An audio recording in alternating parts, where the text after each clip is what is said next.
আসসালামু আলাইকুম বন্ধুরা, আজকের এই ব্লগে আপনাদেরকে দেখাবো আলুর জমিতে আলু কিভাবে রোপণ করা হয়।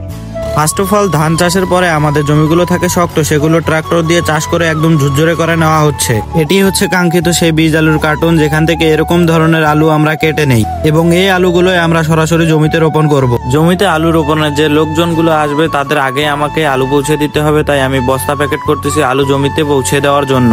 এক এক করে অনেকগুলো বস্তা প্যাকেট করা শেষ হলে আলু রোপণের কিছু কিছু জমি আমাদের বাসা থেকে অনেক দূরেও আছে, যার কারণে আমি স্কুটিতে করে এক বস্তা আলু নিয়ে সেই জমির উদ্দেশ্যে রওনা দিয়েছি। আমাদের বাসাতে কিন্তু ভ্যান নেই, যার কারণে অনেকগুলো আলুর বস্তা একসঙ্গে নিয়ে যেতে পারতেছি না, তাই স্কুটিতে করে একটা একটু করে জমিতে নিয়ে যাচ্ছি আলুর বস্তা। আমাদের যেহেতু গ্রামীণ এলাকার পরিবেশটা দেখতেই পাচ্ছেন কত শান্তশিষ্ট, আর কুয়াশা ঢাকা চাদরে সেই সূর্যটা কত সুন্দর দেখা যাচ্ছে। রাস্তার পাশে স্কুটিটাকে পার্কিং করলাম, যেহেতু আইল দিয়ে আমাদের জমিতে যাওয়া যাবে না স্কুটি নিয়ে, তাই বস্তাটিকে কিন্তু পিঠে করে নিয়ে যেতে হবে জমির মাঝখানে। মেন রাস্তা থেকে জমিটা একটু ভিতরে হওয়াতে পিঠে করে বস্তা বয়ে নিয়ে যেতে হয়, তাই দেরি না করে জ্যাকেটটি খুলে স্কুটি থেকে বস্তাটি নিয়ে আইলে হাঁটতে হাঁটতে চলে আসলাম আমাদের এই কাঙ্ক্ষিত জমির এখানে।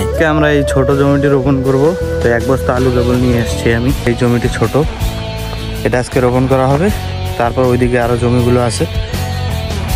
সবাই জমিতে চলে আসার পর এক এক টালিতে করে এরকম করে আলু ঢেলে নিচ্ছে এবং এই যে এই ছেলেটি যেভাবে ছিটাচ্ছে এইভাবে জমিতে আলু ছিটিয়ে দেওয়া হয়। 2-3 জন একসঙ্গে এইভাবে ডালিতে করে আলু ছিটায়। আমার বস্তাগুলো জমিতে পৌঁছে দেওয়ার পর আমিও একটি ডালি নিয়ে বস্তা থেকে আলু ঢালতে শুরু করলাম, আমিও ছিটাবো তাদের সঙ্গে। আর এই গোল যে বাঁশের ডালিগুলো দেখতে পাচ্ছেন, এগুলোতে পূর্ণাঙ্গ আলু ভর্তি করার পর 20 থেকে 25 কেজি ওয়েট হয়। মূলত যারা আলু রোপণ করতেছে তাদের সংখ্যা অনেক বেশি, কিন্তু আমরা যারা আলু ছিটাচ্ছি তাদের সংখ্যা খুব কম হওয়াতে আমাদেরকে দ্রুত গতিতে আলু ছিটাতে হবে জমিতে। এখন যে ছোট ছেলেটিকে দেখতে পাচ্ছেন, আমার বিভিন্ন ভিডিওতে একে দেখেছেন, এ হচ্ছে আমার ছোট ভাই শেফাউল। এত ফাঁকা ফাঁকা গারে না ঘন ঘন গারে? আর একটু ঘন ঘন গারবে। হ্যাঁ হ্যাঁ হ্যাঁ, 4 ইঞ্চি পরপর না? হ্যাঁ,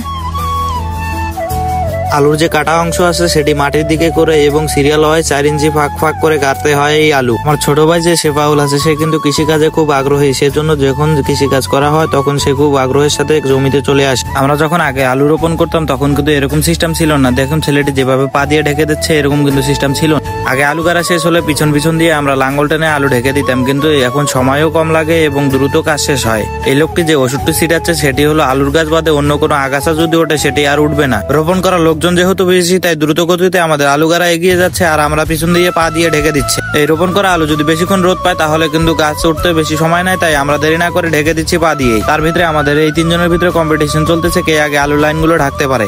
এইভাবে আমি যেভাবে দিচ্ছি 2 পায়ের সাহায্যে আলুগুলোকে ঢেকে দিতে হয় এবং তারপরে আমরা আবার লাঙ্গল টানবো, লাঙ্গল টানে সেগুলো আবার পা দিয়ে এইভাবেই ঢেকে দিব। যখন আবার লাঙ্গল টানা হবে তখন কিন্তু আমরা বিভিন্ন ধরনের সার প্রয়োগ করব এগুলোতে। আলুতে মূলত টিএসপি, পটাশ, ঢ্যাপ, ইউরিয়া বিভিন্ন ধরনের সার প্রয়োগ করা হয়। এই সার প্রয়োগ যদি না করা হয় তাহলে আলুর ফলন খুব কম হয়। যাই হোক, আমাদের যে ছোট ভাই দেখতে পাচ্ছেন সে কিন্তু কৃষিকাজে খুব আগ্রহী। দেখতেই পাচ্ছেন সারাদিন আমাদের সঙ্গে আছে আর এক এক করে সবগুলো জমিতে সে কাজ করে যাচ্ছে। অনবরত সারাদিন একই প্রক্রিয়াতে আমরা একের পর এক জমি, অন্যান্য যে জমিগুলো আছে সবগুলোতে আলু রোপণ করেই যাচ্ছি। সারাদিন আলু রোপণ শেষ করে আমরা রাত্রে চলে আসলাম আমাদের এই বাজারে আসার পরে আমার এই ফ্রেন্ড বলতেছে পুরি পেঁয়াজি সিঙ্গারা কি খাবি খা, আমি বিল দিচ্ছি। আমার এই ফ্রেন্ডও ইউটিউবে ফানি কন্টেন্ট ক্রিয়েট তৈরি করে, তাদের ইউটিউব চ্যানেলের নাম হচ্ছে রংপুর স্কোয়ার। তো বাই বাই সবাইকে, ভালো থাকিও সবাই, দেখা হবে নতুন কোনো ভিডিও নিয়ে।